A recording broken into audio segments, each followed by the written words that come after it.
Here we have some of the museum's most important fossils, and these are some bones from the dinosaur Excalibusaurus, which was an Arwen herbivore, 4 or 5 metres in length, the biggest one's found. And what we have here is a model of what we used to think it looked like, and a smaller commercially available model which is probably much more accurate. What's really important about these are some little bones here, and they're from a juvenile specimen, and next to them is a monograph written by Sir Richard Owen. Sir Richard Owen, very famous obviously, created the Natural History Museum in London, a legendary anatomist as well, and this is a monograph describing these actual bones. And of course Richard is very important. He actually invented the word dinosaur, so really well-known and famous man. And in the event of the proverbial fire, I'll run in here, I grab these, everything else can burn, but these are some of the most important fossils that we have. And in fact, you can probably cut all that stuff away. Well, can I start again? So here we have some of the museum's most important fossils. And, these are the remains of a dinosaur called Excalibusaurus Anime, and very important because of their connection to a man called Richard Owen, who's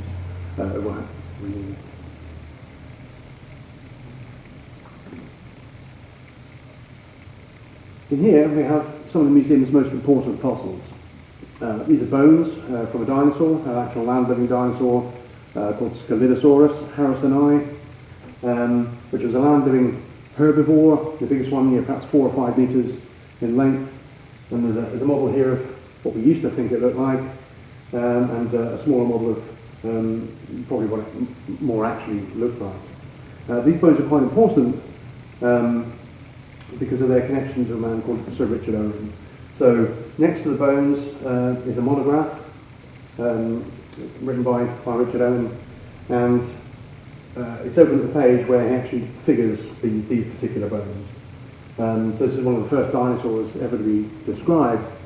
And Richard Owen, very important, he created the Natural History Museum in London, but also invented the word dinosaur. A really important individual. A couple of other bits from other specimens, the end of a thigh from quite a large individual, a part of the neck of a smaller individual there, including the bony plates which stuck out of the skin.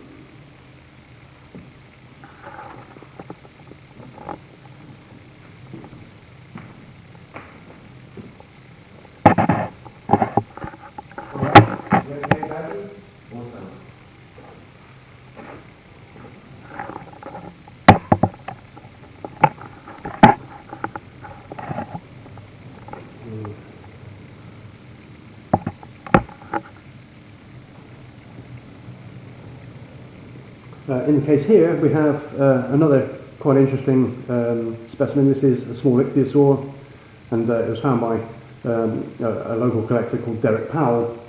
It's not complete, but it was prepared using acid, and the acid was used to dissolve the limestone surrounding it, and that work was done by Dave Costin. And what's really interesting about this, it's a beautiful specimen for a start. You can see an awful lot of detail. But it's really at the back of the rib cage where you see some interesting features. So underneath the ribs, there are loops and coils of what appear to be internal organs, intestines. It's actually, of course, fossil poo filling in the colon, filling in part of the intestine of the animal. But actually, it's showing you their structure and shape, and that's really quite interesting.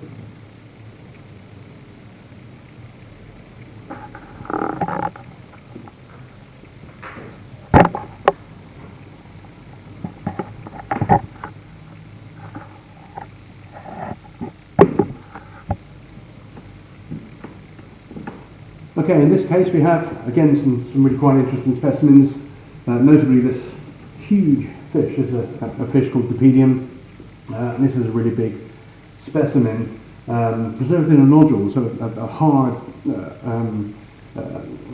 area of stone that formed almost certainly because the fossil fish was there. Some bits of the animal were actually outside of the nodule, so the tail is missing, the fins are missing, but yeah, it's a wonderful, wonderful specimen. And then next to it here, a smaller specimen of the same type of fish. This one is found by my colleague Chris, and this is Ichthyosaurus Anime, which was only recognised as a new species a few years ago, and of course named after the fabulous Mary Anning. Other things, big plesiosaur flipper up here, other fish, crinoids, another more scattered ichthyosaur, again found by a local collector, and then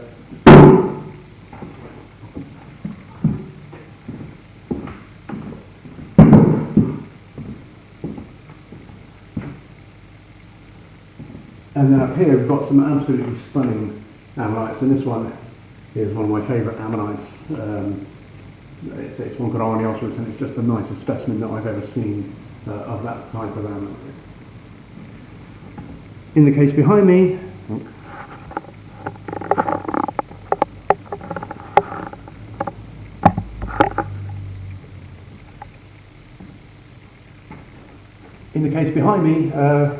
a few more interesting things. So you can see the other side of that large skull that we saw earlier, but also one of its fins, some of the ribs, some of the vertebrae.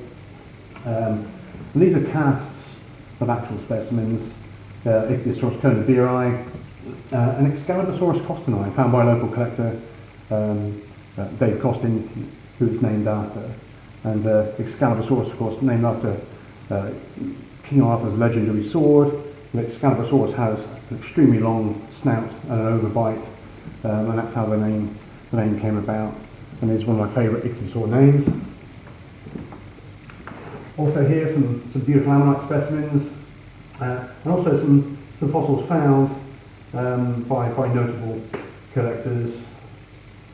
Yeah.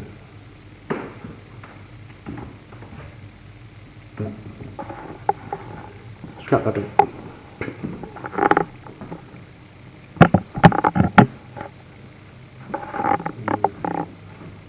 You're becoming a natural with that, Paddy. We're letting you have it back. And this case is quite interesting. We actually have some of Mary Anning's fossils. These are on loan. These don't belong to us.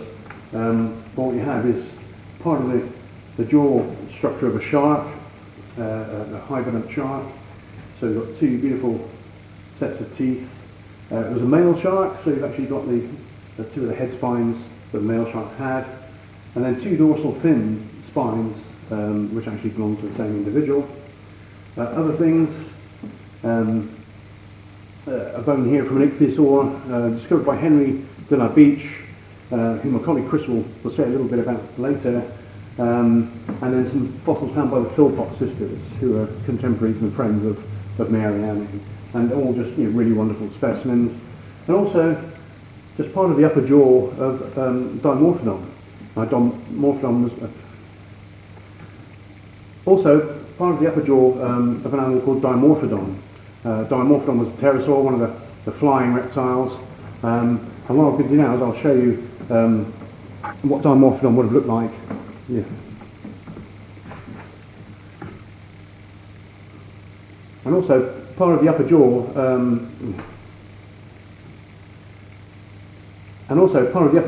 of a creature called Dimorphodon. Dimorphodon was a pterosaur, so one of the flying reptiles. And what I'll do now is to show you what one of those looked like, we think, or more or less, when it was alive.